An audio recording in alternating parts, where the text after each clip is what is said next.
Building your wealth starts by getting different streams of income and not relying on only one. In this video today, I'll be showing you how I created my 6 streams of income in my 20s. Okay, let's get into it.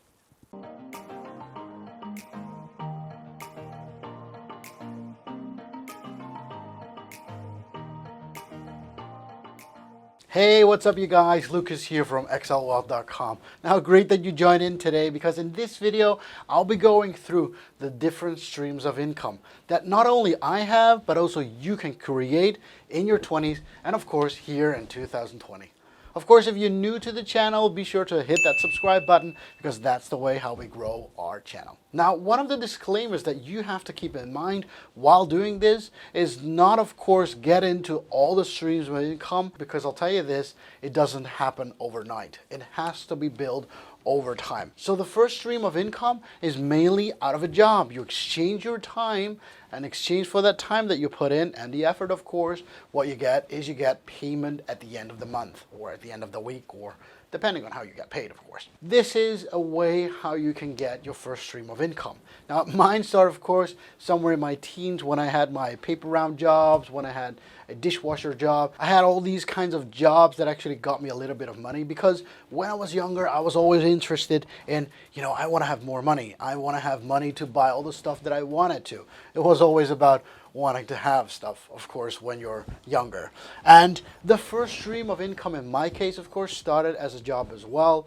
Now, is like a paper round and a stock filling job and of course a dishwasher, is that a real job? Well, in the end, you do exchange your time for some money. So yes, it is. And I'll tell you this, it also started with me, I started as a dishwasher and I got like 2.5 euros per hour, which is like the minimum wage. But yeah, it's a way to get started in the first stream of income. But the problem is with this stream of income, the moment you stop working your job, what happens is nothing. You don't get any money anymore. So that's one very important thing. That's what I wanted to avoid. That's something that I want to grow over. So what I really wanted back then as a kid as well is I didn't want to have to put in time, and yet I wanted to have the money. Now, I suppose everybody wants that. Don't do anything and yet getting paid. That's very interesting, isn't it? Well, that's what I was like as well. I wanted to have an income, yet not work for it. My parents would always say, no, you gotta work for your money. You gotta work hard for your money. But I was the lazy kid at home. I was always the one standing out saying like, why can't we just make money with being lazy at the same time? Okay, so my job just started there. And of course, I had a university job as well. I'm a professor. And this started back when I was like 21 years old. I graduated from the university. And of course, I started as a junior professor. So the second stream of income that I actually generated for myself was dividend stocks. Back when I was like 17 years old, I had my first coach. And my first coach actually said to me, Lucas, if you want to be wealthy, the one thing is that you need to do is to get more streams of income. The moment you stop with your job, that income stops as well. Now that's a difference. And so when I was like 17 years old, and the first thing that I did is I looked up a certain stock that I could invest $1,000 in. And yes, I'll tell you this, when you're 17 years old and you don't really have knowledge on the stock market, trying to buy stocks on the stock market is really scary. I don't know about you, but I was shitting my pants every time I had to, put in money in the stocks because I tried buying stocks on the stock market and trying to trade some gold and trying to do some trading. I failed horribly. But then I found a way to actually have money come in all the time because that's when actually dividend stocks was introduced to me. So I invested $1,000 in the stock market in a dividend stock. And I remember very clearly it was the Shell oil company that I invested $1,000 in. And it wasn't that much of a return, but it was a steady return and I wouldn't lose my money just like that. So that was a great thing.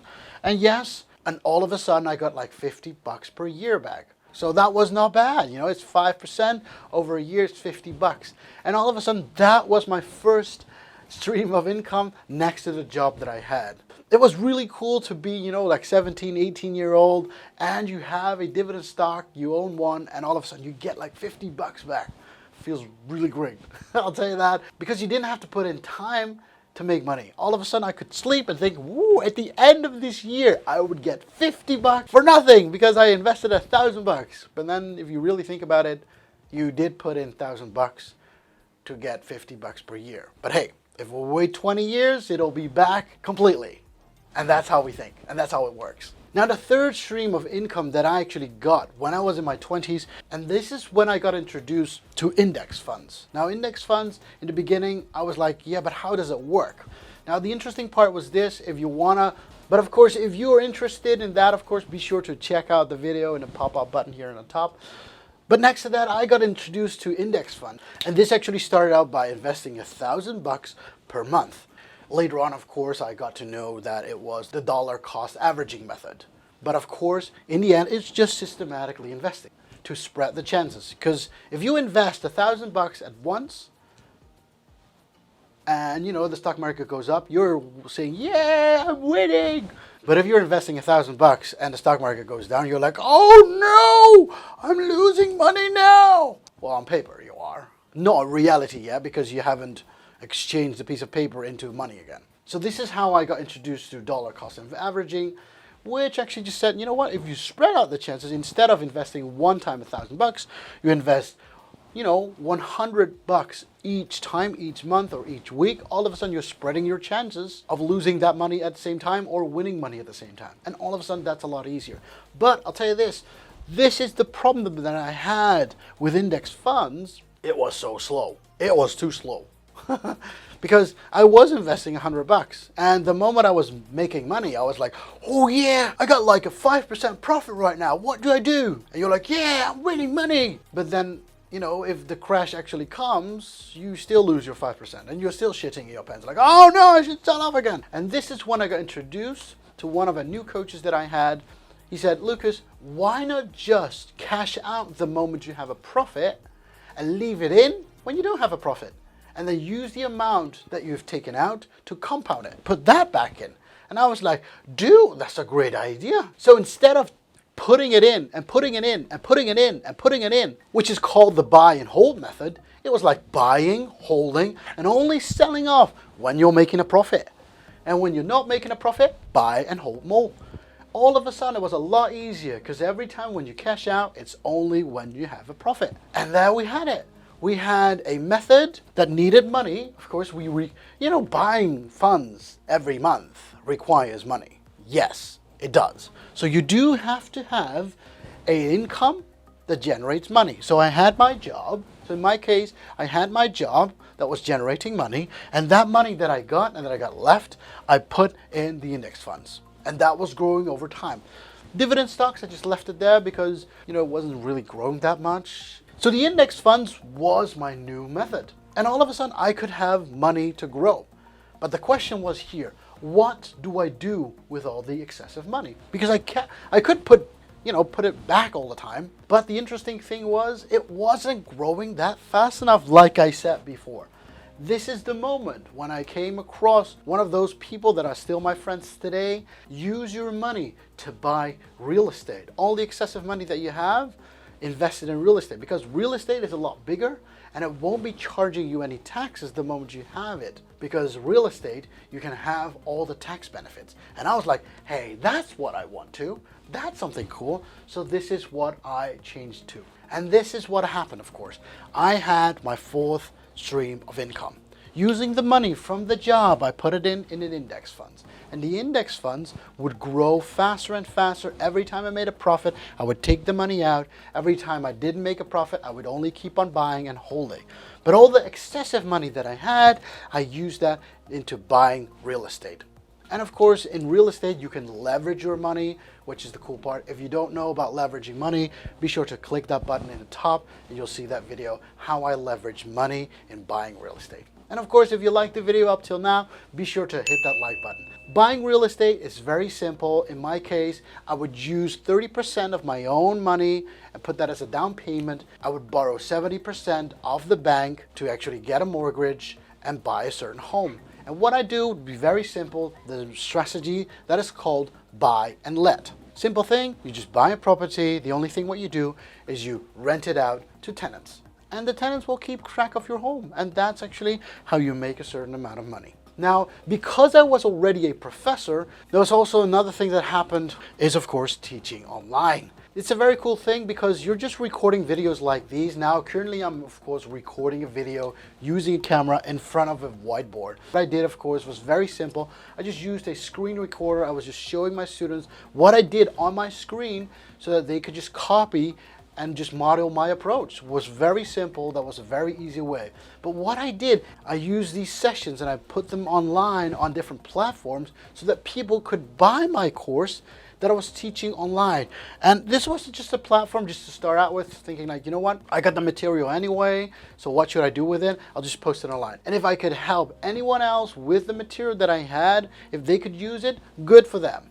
And the first thing was, it started out with like $50 per month or so that I would get, which is not that much, of course, because I was making over 2-3K per month as a professor. But hey, this was a passive income. I didn't have to do anything anymore because I already recorded the classes. I already made them, and the only thing what I did is I just post them online, and the platform would just share them for me. If you want to know how this works, of course, be sure to click that pop-up button, and you'll see how to create different kinds of jobs that would make money passively for you. Of course, if you like this video, don't forget to like this video.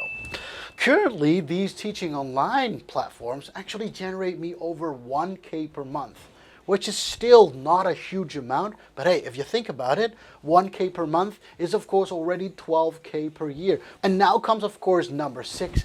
It's actually the next step of buying real estate. Now, I buy real estate in the US, but instead of just letting it, so instead of renting it out to tenants, what I do is I act like the bank. So these people in the US, they're not there to rent my property for a long time. Their plan is to buy the property. So what happens all of a sudden is I buy real estate in the US, and instead of just, renting it out to my tenants, I actually sell it to the owners.